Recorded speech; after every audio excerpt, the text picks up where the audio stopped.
Bonjour et voici Félix pour la construction du haut-parleur. Voici donc le fameux haut-parleur que je vais construire aujourd'hui. Comme nous pouvons le voir, c'est un modèle simple et facile à construire avec une suspension. Celui-ci c'est le modèle et je vais en construire un devant vous aujourd'hui. Voici le matériel dont nous avons besoin. Nous avons tout d'abord besoin de tape électrique, une paire de ciseaux, une règle, du fil de cuivre émaillé. Le fil de cuivre est super important puisque c'est le plus grand conducteur après l'or. Donc, qui permet de conduire très bien l'électricité. Deux cartes de hockey pour faire le ressort. Nous avons un matériel pour notre haut-parleur ici, le bol, le bol de résonance qui permet de compresser l'air et notre support pour tenir le tout. Des allumettes qui sont très importantes pour brûler le fil de cuivre. Nous avons le fil audio qui est un auxiliaire pour brancher dans l'ordinateur ainsi que deux petits bouts stéréo qui permettent de connecter le speaker au son. Ensuite, une paire de pinces crocodile, un fusil à cochon, du papier qui est très important pour faire notre solénoïde. Et finalement, le plus important, nous avons les aimants. Donc, j'ai présentement acheté 5 aimants néodium, exactement. Des aimants de néodium, qui sont des aimants très puissants, ce sont des aimants permanents. Comme vous pouvez voir, j'ai la difficulté à les enlever et ça peut facilement soutenir le poids comme ceci dans ma main. Et j'ai aussi là-dessus deux aimants supplémentaires que j'ai trouvé dans un système de son chez lui. Donc je les mets tout ensemble pour optimiser la puissance de l'aimant de la force électrique. Donc je vais déposer ça ici pour ne pas mettre proche d'objets électroniques. Nous sommes partis pour la construction du haut-parleur. La première étape est donc l'étape la plus difficile, la plus importante, l'étape de la construction du solénoïde. Donc allons-y, nous sommes partis.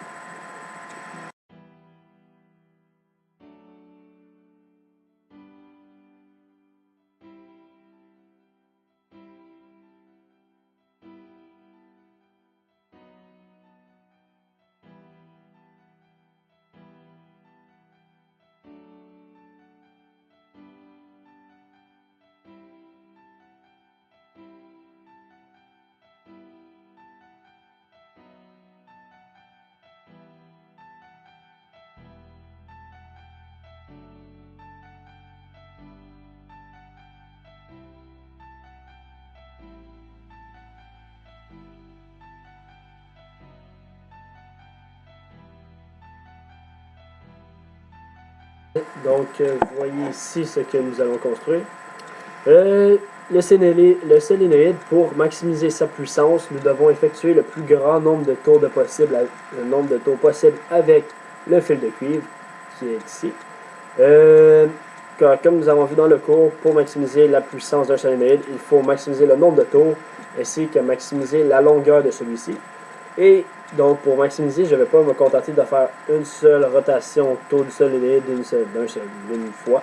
Je vais faire un aller comme ceci, avec le fil colle ensemble. Je vais rapporter le fil à la fin, le coller comme ça, et recommencer en tournant autour de celui-ci.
Un affaire que j'ai retenu, c'est que le mouvement de l'aimant par rapport au solénoïde est super important.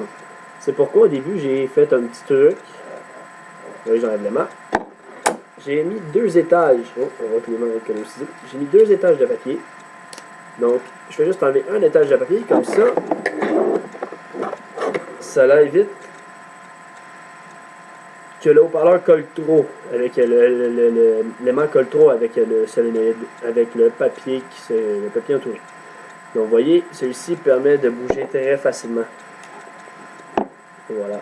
Donc ça c'est super important, comme ça limite la friction entre le haut-parleur, entre le solénoïde et l'élément. Donc vous voyez ici le solénoïde une dernière fois.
Dernière étape, nous allons connecter les pinces crocodiles au fil axial que j'avais utilisé pour acheter dans mon cellulaire.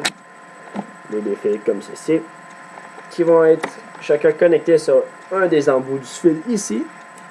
Donc l'endroit où vous le connectez n'est pas important, donc le rouge peut aller en haut ou en bas, ça ne fait pas de différence. On va mettre le noir sur celui d'en haut. Et voilà. Maintenant, je vais brancher ceci dans mon cellulaire et nous allons voir si j'ai bien réussi mon travail.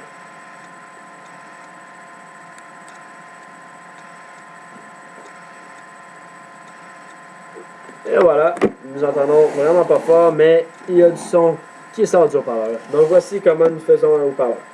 Merci.